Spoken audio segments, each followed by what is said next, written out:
नमस्कार, आप देख रहे हैं सत्य हिंदी और मैं हूं आपके साथ कृति सिंह। ऑपरेशन सिंदूर के लगभग 4 महीने बाद जैश ए मोहम्मद के कमांडर मसूद इलियास कश्मीरी ने ये मान लिया है कि भारत ने आतंकवादी संगठन के सबसे बड़े सरगना मसूद अजहर के परिवार को टुकड़ों टुकड़ों में तब्दील कर दिया था। सरहदों के लिए कभी हम दिल्ली से टकराए, कभी हम काबुल में टकराए, कभी हम कंधार से टकराए, सब कुछ कुर्बान करने के बाद 7 मई को भावलपुर के अंदर मौलाना मसूद अजहर की फैमिली के लोग, बहनें और बेटे और बच्चे रेजा रेजा हो गए, टुकड़ों में तक। सोशल मीडिया पर वायरल हो रहे वीडियो में कश्मीरी खुद ये बता रहा है कि भारतीय सेना ने कैसे जैश ए मोहम्मद के ठिकानों पर हमला किया। कश्मीरी ने उर्दू में कहा कि आतंकवाद को अपनाकर हमने दिल्ली, काबुल और कंधार तक लड़ाई लड़ी ताकि इस देश की सीमाओं की रक्षा कर सके। सब कुछ कुर्बान करने के बाद 7 मई को मौलाना मसूद अजहर का परिवार बहावलपुर में भारतीय फौजों द्वारा टुकड़े टुकड़े में तब्दील कर दिया गया। इस वीडियो में पीछे कई हथियारबंद लोग भी दिख रहे हैं। ये पहली बार है जब आतंकी संगठन के लोगों ने खुद कबूल कर लिया कि पाकिस्तान के आतंकी ठिकानों पर भारतीय सेना का हमला बहुत बड़ा और मारक था। इसी कार्यक्रम में कश्मीरी ने यह भी कहा कि जैश जैसे आतंकी संगठन को पाकिस्तान सेना और उसके चीफ आसिम मुनीर का पूरा समर्थन मिलता है। कश्मीरी ने कहा कि भारतीय हमलों में मारे गए लोगों के जनाजों में पाकिस्तानी सेना ने जनरल भेजे थे। कश्मीरी के इस बयान ने मीडिया रिपोर्ट्स के उन दावों की पुष्टि कर दी है जिनमें कहा गया था कि ऑपरेशन सिंदूर के तहत भारतीय हवाई हमलों में मारे गए घोषित आतंकियों के जनाजों में कई बड़े पाकिस्तानी सैन्य और नागरिक अधिकारी शामिल हुए थे।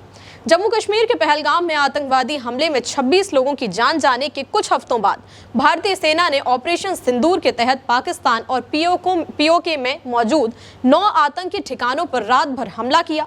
ये हमले जैश ए मोहम्मद और लश्कर ए तैयबा की गहरी जड़ें और ढांचों को निशाना बनाकर किए गए। पाकिस्तान ने बाद में मान लिया कि बहावलपुर, कोटली और मुरीद के जैसे आतंक के अड्डे निशाने पर लिए गए थे। इसमें करीब 20 से 25 आतंकी मारे गए। सेना ने ड्रोन, सैटेलाइट और पैरा कमांडो की मदद से आतंकियों के छिपने की जगह और सामान की सप्लाई पर वार किया।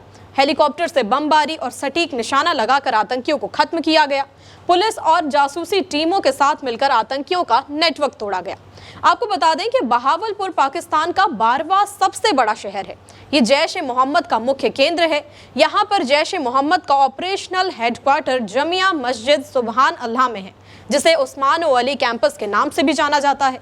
मीडिया रिपोर्ट्स के मुताबिक लाहौर से करीब 400 किलोमीटर दूर स्थित इस जगह से आतंकी नेटवर्क चलाया जाता है। यहाँ से 2019 का पुलवामा हमला समेत कई बड़े आतंकी हमलों की योजना बनाई गई थी। पुलवामा हमलावरों को यहीं पर ट्रेनिंग भी दी गई थी। कैंप में 600 से ज्यादा आतंकियों ने ट्रेनिंग ली और यहाँ नियमित ट्रेनिंग सेशन भी होते थे। जैश ए मोहम्मद की शुरुआत साल 2000 के शुरुआती दौर में हुई थी, जब यूएन द्वारा आतंकी घोषित मसूद अजहर ने कश्मीर में जिहाद का आह्वान किया था। पिछले 2 दशकों में भारत में हुए कई हमलों के लिए यही संगठन जिम्मेदार रहा है।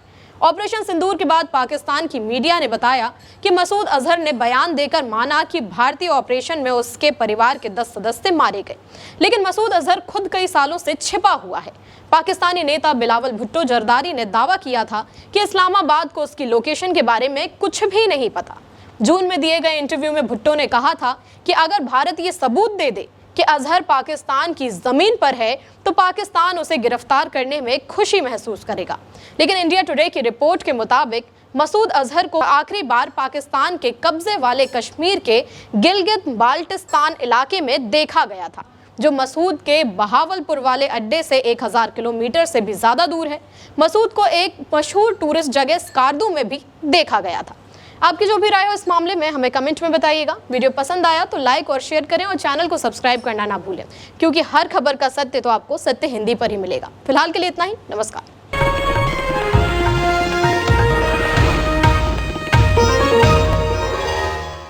Copyright disclaimer under Section 107 of the Copyright Act 1976. Allowance is made for fair use for purposes such as criticism, comment, news reporting, scholarship, and research.